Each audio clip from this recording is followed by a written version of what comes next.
Hello and welcome to the Quietly Visible podcast. This is the podcast for introverted women who want to thrive as leaders and in life. And for those of you who are not introverted, but you want to lead as your own authentic self and thrive as well. And I'm also the author of Quietly Visible, Leading with Influence and Impact as an Introverted Woman. And if you're listening to this podcast and you're not subscribed, then please do subscribe and share it as well. And it's always great when I have someone on the podcast who shares their own personal lived experience as a leader, as an introverted leader, and the challenges that they've had to navigate. And that is the case with my guest today. Her name is Shelley-Ann Pieterse, and she's an executive alignment coach and former managing director at Accenture, who works with high-performing women and senior leaders to build ambitious, sustainable success. After experiencing the cost of high-pressure leadership firsthand, she redefined her own approach and now helps women move beyond perfectionism, which is something that I know many of you experience, and over responsibility to lead with clarity, confidence, and aligned ambition. Her work sits at the intersection of performance, well-being, and identity, supporting leaders to succeed in ways that are both impactful and sustainable. So hello, Shelley-Ann, and welcome. Hi, Carol. Thank you for having me. It's lovely to be here today. That's great to have you here. So before we begin looking at your own experience of the pressures that you face as a leader, and then exploring how you navigated those, dealt with them, and moved on to what you're doing now, tell us a little bit about who Shelley-Ann is. All right. I joined a global consulting firm, Accenture, directly out of university. I grew up in South Africa. And at the time that I was entering the workforce, it was very much me having to navigate, being with people that I hadn't grown up with because we were very separated growing up. So I think as I entered the working environment, I was A, an introvert, B, a woman, C, coming from a previously disadvantaged background, and D, going into technology. So I think it was already a challenging environment that I entered at that point. And then I spent 22 years at Accenture. So I did lots and lots of consulting projects. I flew around the world doing global projects. And I had to manage and find ways to navigate all of those challenges so that I could, move up the ranks because I was still very, very ambitious, but knowing that it's going to take a little bit of, maneuvering to be able to find my way through that type of environment. So that was my 22 years. And since then, I effectively retired a couple of years ago, took a year off, decided I couldn't just lie around at the pool all the time. And I wanted to give back in some way, at which point I then started my coaching business. And I started working with women who are like me, that are ambitious but want to find sustainable ways of navigating that ambition and finding ways that they can actually set up structures and support around them and navigating the complex situations they find themselves in so they don't burn out, so that they find their own voices, so that they find the confidence that they need. I've been coaching for the last couple of years. And in parallel with that, I've also started sitting on a few boards so that I can also contribute not just at an individual level, but also at a broader systemic leadership level. Brilliant, great. So tell us about your journey, because you talked about the different intersecting identities when you entered the workplace, woman, introverted, and coming from a disadvantaged background. What was that experience like? I think it took me a very, very long time to acknowledge or to at least realize that I was different. Because I tried so hard to fake it and to pretend that I was like everybody else because I was looking for that acceptance. I was looking for that validation. I didn't feel like I was the same, but I wanted everyone else to think that I fit in. So it was a long process of trying to figure out, who am I outside of the identity of who I'm trying to be to fit in. And that probably took me the 20 to 22 years that I was in that Mm, role before I actually, it started off small with like little bits and pieces of something doesn't feel right. And then I hit fantastic burnout a couple of times. And I kept thinking I need to just rest. But it wasn't just about the rest. It was actually about, you know, figuring out who am I? What are my values? What do I want to align to? And how do I find energy in that as opposed to trying to be something that I wasn't? mm. So that was my journey. Yeah. And so before you got to that stage where you recognized, or when you experienced the burnout and you recognized it was about, I guess, getting to know who you are and finding yourself and how you show up, um, what were the sort of behaviors that you displayed when you were sort of at that point where you were trying to be accepted and trying to fit in? Over responsibility, Hmm. over preparation, very, very high internal standards, and therefore high standards for everyone around me. Perfectionism all of the time. So it was that constant search to be perfect, constant search for validation from everyone around me, constant search for needing people to say, yes, you've done a great job. And yes, you've not just met the KPIs that have been set out for me, but also exceeded those KPIs. That was the behavior.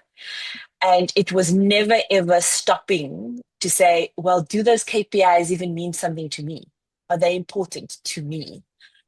Am I tired in chasing these KPIs? I never stopped to consider those things. It was just, this is my KPI. This is what it's going to take to move up in the organization. Therefore, this is what I am single mindedly chasing. And I will do it at the expense of health, relationships, anything else, because that's what I thought that became my identity. That's who I thought I was and what I needed to do to be able to prove that I deserved to be there. Mm. And so before we explore the impact of that on you, what was it like when you felt that you didn't get that validation or you didn't get that acceptance or that approval? Oh, I think I could probably refer to it as mini meltdowns. Hmm. Um, I would walk out of a meeting and I would be replaying everything over and over in my head. What should I have said? What could I have done better? How could I have not seen that? It's so obvious. It would be that sort of beating up of myself as I came off of these meetings or of these experiences where I didn't get the full thumbs up. And then I would just say, okay, I'm going to do better next time, and then over prepare even more the next time because I didn't want a repeat of it. And Mm. it was that cycle that just kept going. Yeah, and that's something that I see time and time again in the work that I do, where people feel that they don't fit in, they don't feel like they belong, but they're trying to maybe put on a persona, act differently, act how they think they should act, or act like other people who are different to them. And they put a lot of pressure on themselves, just trying to fit in, um, Mm, which is very sad, I mm. think. And and I guess when there was no evidence to show that people weren't validating you or people weren't accepting you, I bet you probably still didn't accept that, did you? You know, I think it got to the point where my identity was so tied Hmm. to having to be the best and having to do better all the time that even when there wasn't a criticism, the lack of complete and total praise would still would still kind of sit there. So then it even became about not just what they said, but what did they not say. Hmm. So even when there was no criticism and there was no comeback, and everyone said, yes, we're fine, fine wasn't good enough. it needed to be better. It needed to be showing that I belong to be, that I really belong there, that I deserved to be there. So it was that cycle that just kept going round and round. And, there were lots of lessons in there, but it took a while to actually be able to step back, become self-aware enough, and be able to reflect on it. And it took slowing down to be able Mm. to see it. And it took accepting myself and who I was. And it took accepting the fact that I'm an introvert and I'm not going to want to shout loudly in large meetings, because there was an element of, you know, you're good at what you do if you can speak up and ask the right questions in the right rooms, because you needed to be visible and people needed to see, and you needed to be out there and talking and networking and asking the right questions. And I tried to force myself to do that for so long that I would sit in these meetings and just, you know, I'd almost be nervous in meetings where I knew the content and I was putting so much pressure on myself to speak up and say something that I think I almost lost sight of. Let's focus on the goal of the meeting and not on the fact that you need to be visible and saying something. Mm. Yeah, Mm. and that's the pressure that people who are introverted often face in the meetings. That because the way that most meetings are designed anyway, they don't allow for the thinking and processing of information time that introverts have a preference for. And there's a lot of that being put on the spot and expecting to respond straight away. And so for many introverts, that does create a lot of anxiety. And then it just becomes a vicious cycle that they feel anxious, so they don't speak up, or they speak up, but because they're so anxious, they don't come across how they would like to come across. And despite these challenges and how you felt about yourself, you had a successful career at Accenture, sort of getting to managing director level. So how did you navigate that sort of that climbing the ladder whilst experiencing those challenges? I think at this point, I need to call out some really amazing women and some really fantastic mentors that I had through the course of my career. I think it allowed me to be more of myself, and they helped mentor me through a lot of these challenging areas. Um, it was still a challenge.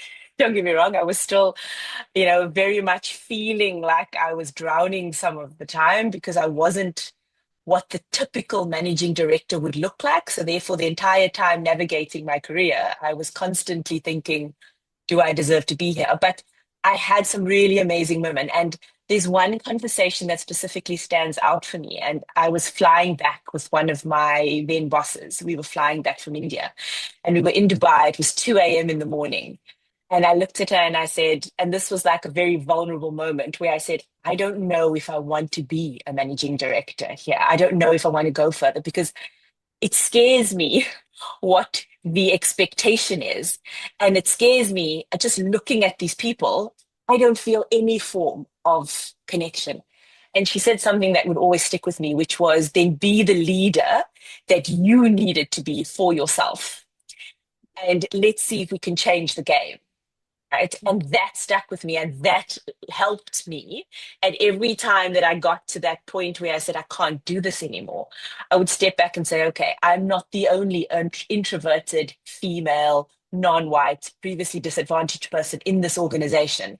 I'm also setting an example for them, like my mentors helped me. How do I navigate this? And sometimes that's what helped pull me through, just knowing that I can be an example to the next person. Therefore, how can I navigate this in a way that feels more true to me, um, but still gets to the end result? And that was it's a maneuvering through the course of Mm. those years.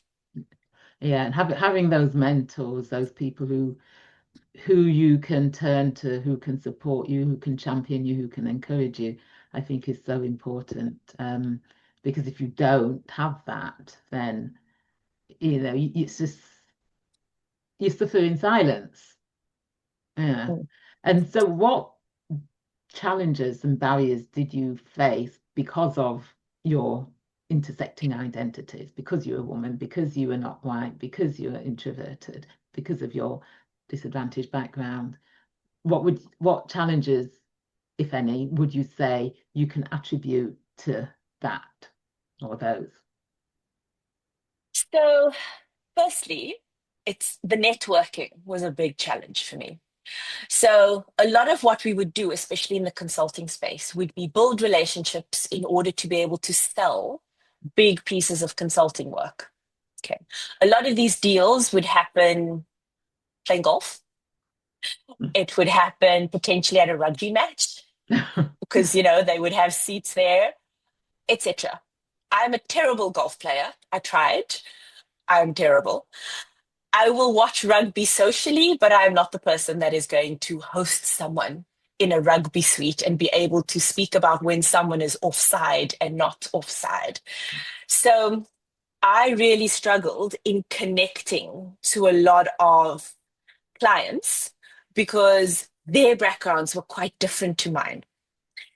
And it was a big challenge to try and say, okay, how am I going to find a point of connection with someone when I didn't go to those schools that they went to? Because a lot of it were these boys' clubs who grew up in, certain schools in South Africa who all knew each other because their parents knew each other and who came from a long line of boys who went to those schools.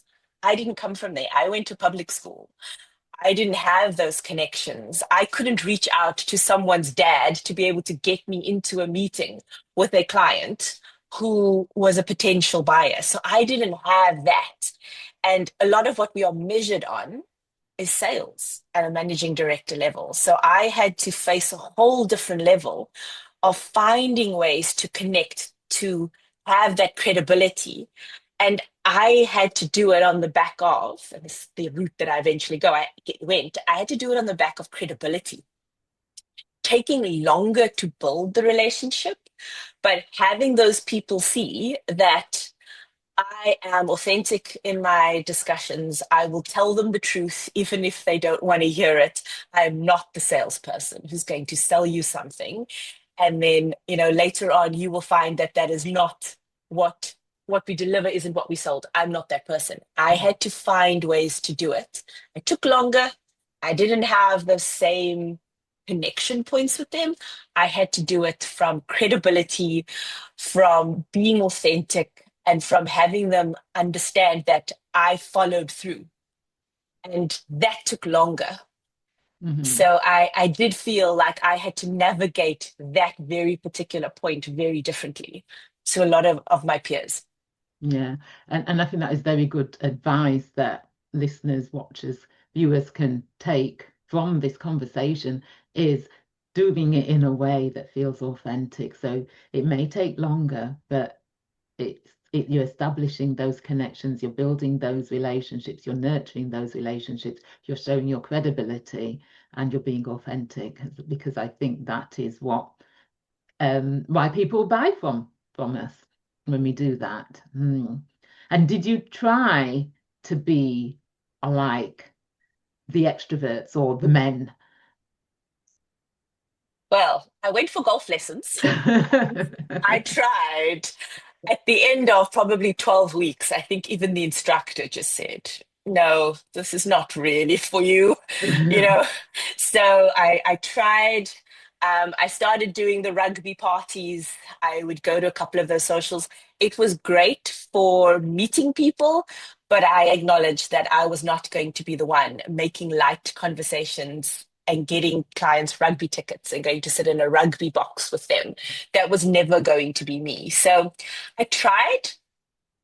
I, over a period of time, decided this is just too uncomfortable for me. It just doesn't feel right. Anyone around me can see I'm uncomfortable. Therefore, I have to do this differently. Mm.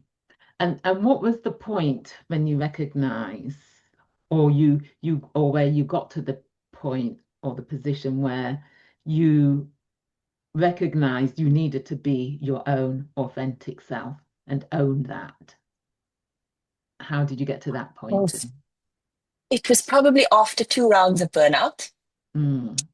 I actually had to step back and take a sabbatical twice. I think the first one was probably 2011 already. I took a couple of months off, came back, thought I could just dive back in again because I'd rested.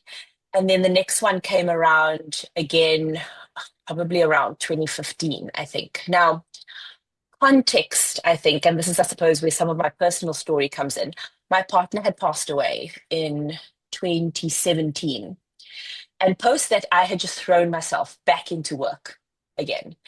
And the extent that I did that made me more susceptible to burnout as well, because I was just focused and this is what I'm doing.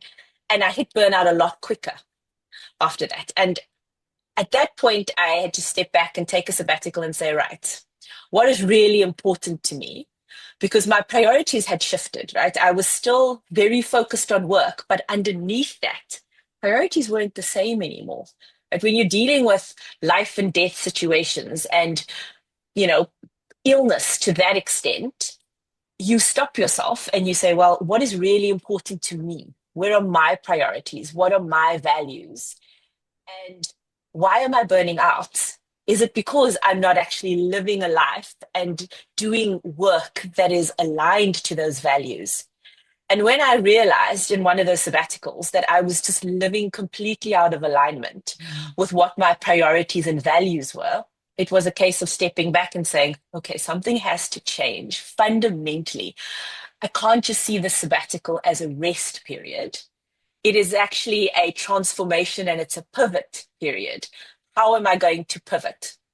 What is important to me? What do I need to do? What are my goals? And how do I start introducing things into my day-to-day habits and routines that's going to get me closer to what I want to do and where I want to be, as opposed to where the company wants me to be? And that was the shifting point. It still took me a couple of years to execute on my plan, but that pivot point got me to start doing 20 minutes a day of me. What do I want? What are the courses I want to do? What do I want to learn? Where do I want to go after this? How do I start preparing myself for that? And that was the shift. Mm. Yeah, I'm sorry to hear about the loss of your partner. I know experiencing grief in that way can help us to give can help us give a different perspective on life and look at what we're doing, look at what life means to us. So I can understand that sort of giving that impetus to relook at your life as well. And so, how did you discover that the path that you were on was not the path that you wanted to be on? So there were a couple of things. I think first thing that was glaring for me was I would sit in meetings and I would find myself not really caring about the topic. Everyone else was getting worked up around sales, revenue, etc. And I would just say, it's not that big a deal in the scheme of things, right? And there would be these conversations about share price and shareholder value and etc. And I would say, yes, I care about it, but to this extent, no, right? So once I started realizing that what was important to the organization and to the conversations that were happening around me, I started realizing I'm not that interested in this. So then I started asking myself the question, well, what are you interested in? And that set me on the path of literally just playing and starting to say, right, what books am I interested in? I'm going to go and read that. What courses am I interested in? I'm going to go and do those courses. Um, it didn't matter if I saw a future for it as an earning potential future. It was just, what am I drawn towards? What is resonating with me? And I joined Mind Valley. I started doing all these Mind Valley courses just across the board, experimenting with different things. And I started realizing, you know what? I'm actually really drawn to one-on-one sitting with someone, really understanding where they're at and helping them navigate it. So context here as well is I had done a coaching course way back in like 2010 or something like that. And at the time, because I was a young know-it-all, I had just said, coaching isn't for me because I can't wait for the person to get to the answer, right? I just want to tell them the answer. So I said, coaching's not for me. And I stopped, didn't touch it. And then all of these coaching courses started coming out on Mindvalley, and I wasn't drawn to it at all at the beginning. But my eye kept falling back on this email. It was the weirdest thing where something was pulling me towards it. It was something was drawing me in. Because I get loads of emails and I normally just file it away and don't look at it again. But this kept drawing me in. And eventually I said, okay, I I cave, universe, whoever is telling me to do this. I cave, I'm doing it. I did the course and I just fell in love with coaching. And I said, okay, well, this seems to be where it's pointing me. And then I just kept doing coaching things. I did life coaching, I did business coaching. Then I started getting into the detail of what I thought would help me. So I got into stress management certifications, productivity certifications, ikigai certifications. So all the things that would kind of support me and would have supported me through my journey, I then did. And all of a sudden, all these pieces started coming together. And I said, you know what? I can help people who are in the position that I was in. I can actually create an entire framework around this because I've now done the certifications in all these areas and I can put the puzzle blocks together. Let's go and do that. And then that's how I ended up there.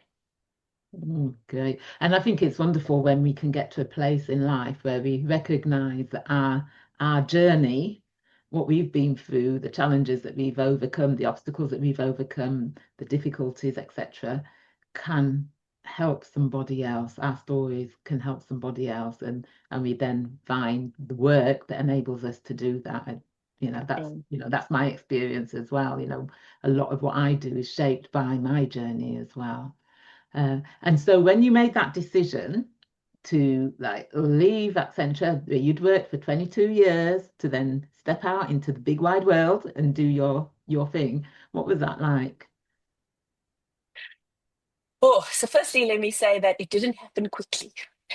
So I had decided I was going to leave. I put a whole plan in place because we plan, right? Introverts, we plan. We have to know what's coming. I had the financial plan. I had all of the plans in place, and I executed against it to say, right, at this point is the point that I can leave. And then I still stayed around for a little while because it's not that bad. This is home. Don't want to leave the people. Stuck around for a little while longer. And then eventually I remembered why I wanted to leave because things just got really, really crazy. I started getting palpitations. I was not sleeping. My stress levels were off the chart. So at that point, I said, right, we need to stop. I had the conversation with leadership to say, I need to leave. Like, give me the holidays, because this was over the December holidays. Just give me the holidays. I'll confirm in January when I'm back. I came back and I said, okay, I'm going to go. And then there was no replacement for me yet. So I said, okay, I'll stay until there's a replacement. Can't leave my team. February came, March came. I was still there. I left at the end of May, 5 months after I'd actually said it, because there was that attachment still. I'd been there for so long. This was home. This was family. Even though it was uncomfortable for me, I was still, it was that the discomfort of the comfort was easier than the comfort of the discomfort of leaving. Mm-hmm. You know? Yeah. So then end of May is when I eventually left 5 months later.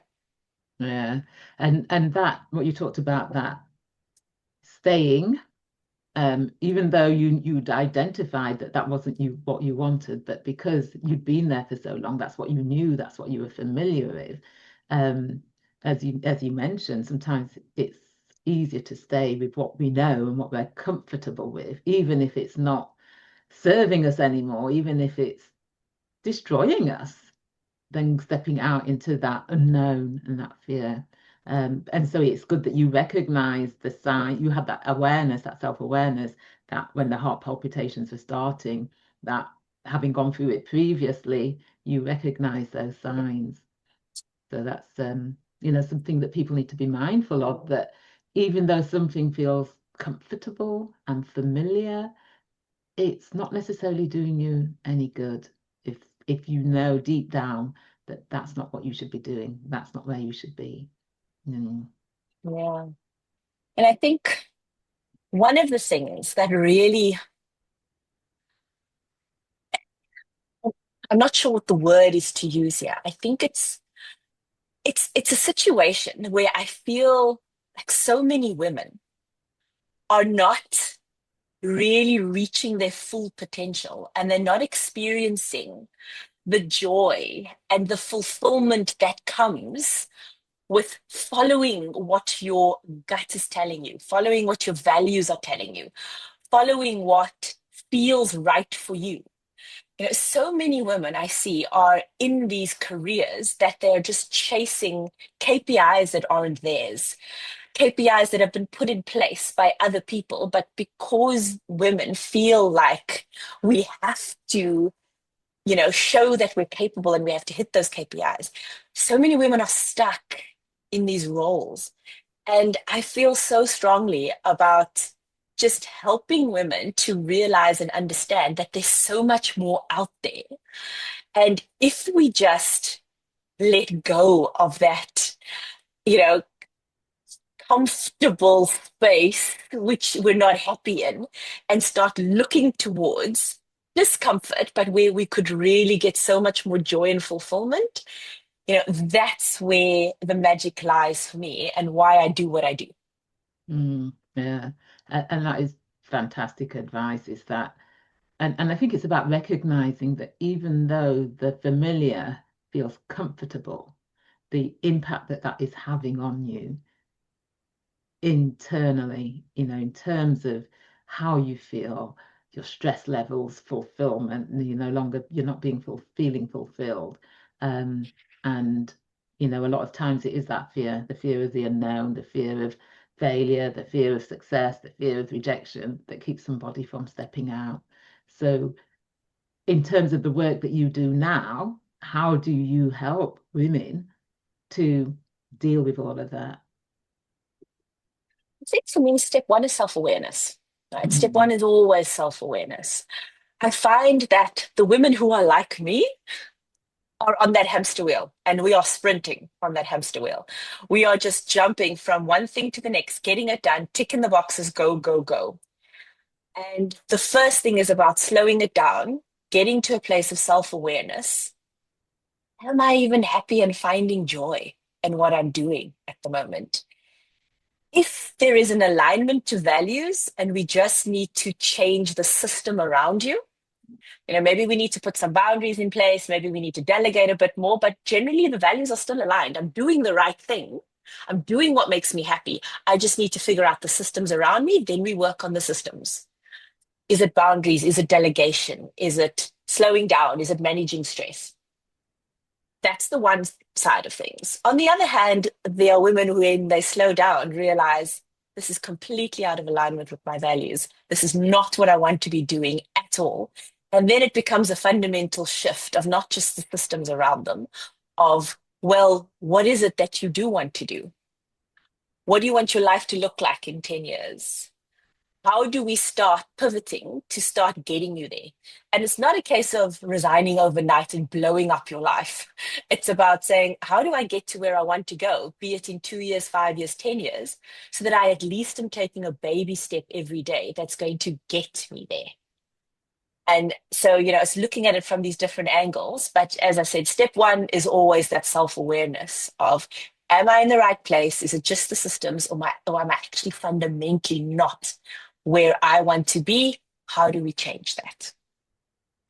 Great. And listeners, I take that advice. If you're at that place, then just sit down and reflect on what Shelley-Ann has just said, and discover where you're at, is where you are at, where you want to be. And so, if people want to find out more about you and what you do, where's the best place for them to go? So I'm very active on LinkedIn. You can hunt me down over there. I post, I blog, etc. Alternatively, you can also find me on my website, glimmercoaching.com. And there's a lot of things on there. There's a little snapshot that you can do. So you can do a bit of a quick assessment to see where you're at. And just please reach out to me on LinkedIn. Happy to also just chat and I do free sessions as get to know yous just to see where someone's at. So please reach out, set up time. I'm happy to connect. Great, thank you. So thank you, Shelley-Ann. This has been a very interesting discussion. Like I said, it's always good to have somebody who's walked the walk, and then they can talk the talk, so to speak. So thank you. Thanks very much, Carol. It's been lovely to be here. And thank you for listening or watching. And do go check Shelley-Ann out. We'll put the links to your LinkedIn and to your website in the show notes. So do go check out Shelley-Ann and follow her work. And if you're looking to increase your confidence, influence, and impact, if you haven't completed the free assessment on my website, go to aboundingsolutions.com. Under the free resources, there's an assessment that you can complete that will give you ideas about areas that you can focus on. And do remember to share this episode because it will help somebody else. So thank you, and until the next time, bye.